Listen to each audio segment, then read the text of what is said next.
안녕하십니까? 우리 역사의 이면, 그리고 오늘을 살아가는 우리의 삶에 깊은 영향을 미치는 사건들을 함께 탐구해보는 시간입니다. 광복절 특별사면, 대통령의 고유 권한이자 국민 통합의 메시지를 담아내는 이 제도는 때로는 한 사회의 가장 뜨거운 논쟁거리가 되기도 합니다.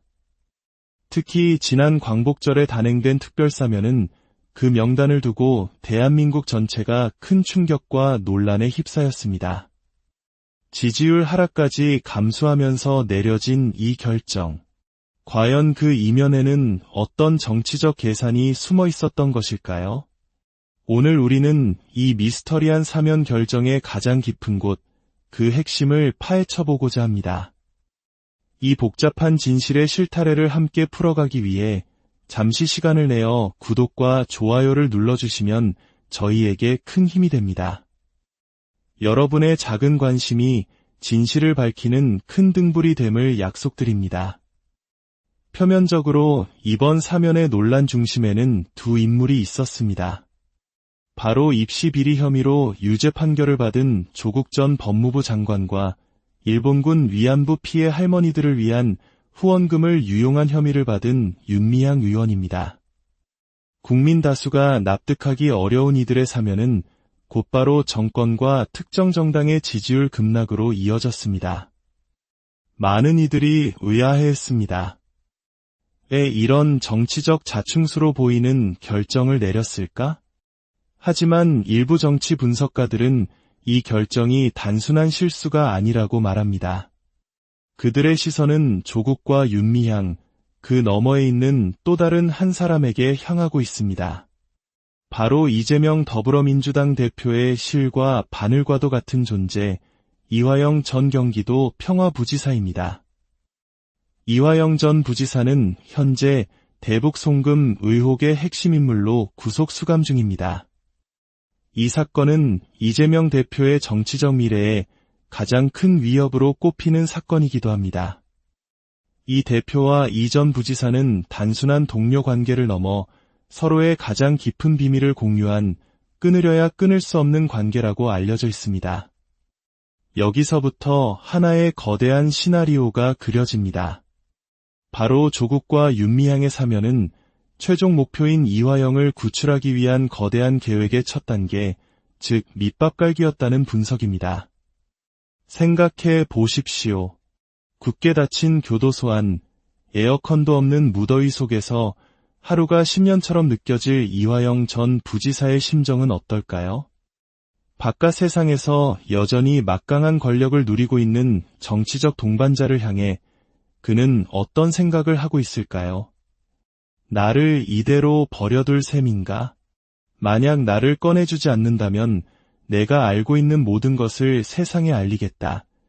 이것은 눈에 보이지 않는 하지만 가장 강력한 압박입니다. 매일같이 변호인을 통해 혹은 여러 경로를 통해 이재명 대표에게 그의 절박한 메시지가 전달되고 있을 것이라는 추측은 결코 무리가 아닙니다. 이재명 대표는 그야말로 진퇴양난의 늪에 빠진 것입니다. 만약 이화영을 사면한다면 이는 대북 송금의 공범임을 스스로 인정하는 꼴이 되어 국민의 거센 비판과 돌팔매를 맞게 될 것입니다. 그러나 그를 외면한다면 옥중에 있는 이화영이 모든 비밀을 폭로하여 자신의 정치적 생명이 끝장날 위기에 처하게 됩니다. 이러지도 저러지도 못하는 상황. 겉으로는 태연한 미소를 짓고 있지만 그의 머릿속은 70% 이상이 이화영이라는 이름으로 가득 차 있을 것입니다. 속은 용암처럼 부글부글 끓어오르고 밤잠을 설치며 수만 가지 경우의 수를 계산하고 있을지도 모릅니다. 차라리 그를 독살이라도 해야 하나 혹은 자살로 위장해야 하나 같은 극단적인 생각까지 떠올릴 만큼 그의 심리적 압박감은 상상을 초월할 것입니다. 바로 이 지점에서 조국과 윤미향 카드가 등장합니다. 이들은 국민적 비판이 매우 큰 인물들입니다. 이들을 먼저 사면시킴으로써 사회적 논란의 역치를 낮추는 것입니다. 저런 사람도 사면이 되는데 이화영이라고 안 될 이유가 무엇인가? 라는 명분을 차곡차곡 쌓아 올리는 전략입니다. 비판의 소나기를 미리 맞으며 여론의 무뎌짐을 유도하고 단계적으로 대중이 이화영의 사면을 받아들일 수밖에 없는 분위기를 조성하려는 고도의 정치적 계산이라는 분석입니다. 하지만 이 전략은 매우 위험한 도박입니다. 국민은 어리석지 않습니다. 한 사람을 구하기 위해 국가의 원칙과 국민의 상식을 무너뜨리는 행위를 결코 용납하지 않을 것이기 때문입니다. 만약 이 시나리오대로 이화영 전 부지사가 사면된다면 그날 대한민국은 걷잡을 수 없는 혼란에 빠져들 것입니다. 그것은 단순히 한 정치인의 구명을 넘어 이 나라의 사법체계와 정의에 대한 국민적 신뢰가 송두리째 무너지는 순간이 될 것입니다. 결국 이 모든 논란의 시작과 끝은 이화영, 단 한 사람을 향하고 있습니다.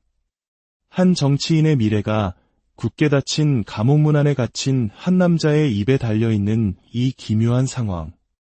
이것이 바로 오늘날 대한민국 정치의 현주소를 보여주는 씁쓸한 단면일지도 모릅니다. 과연 위험한 도박은 어떤 결말을 맞이하게 될까요? 우리는 그 과정을 똑똑히 지켜봐야 할 것입니다.